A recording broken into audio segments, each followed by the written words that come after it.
Who is the Senior Director of Research for Bustle.com and the Communications Director for Turning Point USA, Candace Owens. Good morning, ladies. Good to have you with us. Good morning, Abby. Good morning. I think we can all agree that things have gotten ugly. It has become so hateful. It's become so divisive. Candace, is there a double standard with women on the right, you think?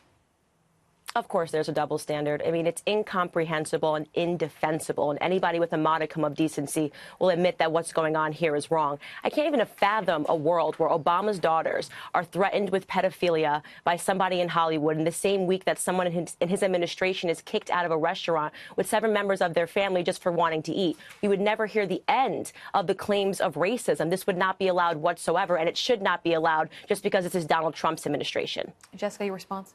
My response is that there are 2 issues at play here. There's the civility issue, which is what happened here with Sarah Huckabee Sanders, and I personally don't think that she should have been thrown out of the restaurant. I think you can have a conversation with someone about the beliefs and what this administration is doing without denying them service. We don't deny service to people for immutable characteristics. We can legally on the basis of political affiliation, but I don't think it was constructive and it hurts the debate. The other side to the issue is the fact that Republican women want to be deemed feminists, and they want to have the same kind of clout as women on the left who are actually advocating for policies that help women, whereas the policies out of this administration actually hurt them, like refusing to raise. But women that work for the president, they wouldn't say that. They would say actually the opposite. They would say that we believe in these issues and we feel like they help women. Yeah, you can say, on the other side. You can say whatever you want, but the statistics don't lie. We know that if you raise the minimum wage, 2/3 of people in this country on the minimum wage are women. They need that help. We know that there is assault on women's health care rights from this administration, things like that. Jess, please, I hate this selective feminism that we hear on the left all the time, okay? Well, don't make this a feminism issue because it's not a feminism issue. But it is, when you're going out and attacking women, you're not, I'm not done, okay? When you're going out and attacking women, you are not a feminist. This is not defensible whatsoever. And you sit here and you say this because you care about mothers. The basis of this is that people are upset that illegal immigrants are being separated from their mothers. Why don't you refocus some of that energy to the black community? They've been having their families separated. In fact, it's subsidized in the black community. You appreciate single motherhood. You are giving more money to families for fatherless absence. So all of this selective fake outrage when you guys do not have the same defenses for the black community is really lost on me. And it's time's up on this altogether. I think the black community has had enough of you guys being selectively outraged for parents of illegal immigrants, but not for the parents of the black community who have been separated from their family for about 6 decades. All right, and ladies, I just want to point out, ladies, I just want to point out, let's keep this civil. As I opened up this segment, there is already so much hate.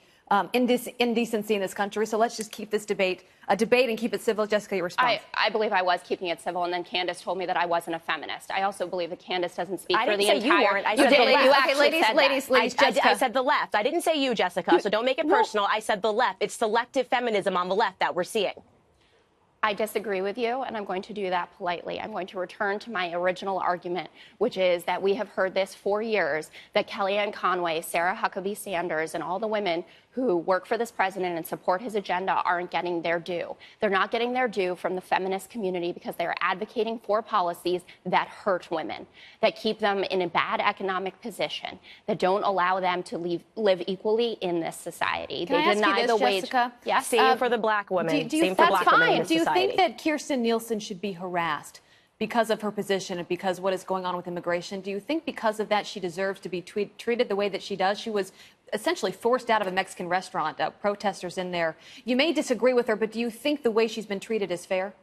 I think that what Kirstjen Nielsen did in initially coming out and lying about what this president's policy did, then having to backtrack on it, puts her in a very tenuous position. That wasn't my question, though. I think that people should have civil conversations about it and certainly have every right as a public official to come up to her table and to call her out on her lies and this administration's lies. If she wants to leave because of it, that's on her. But she should be open to that dialogue with the American public who is dissatisfied. Candace, very quickly, last word here. This is a very slippery slope. The left should stop this because then you're basically saying that in the future this is going to be allowed in administrations that you do support.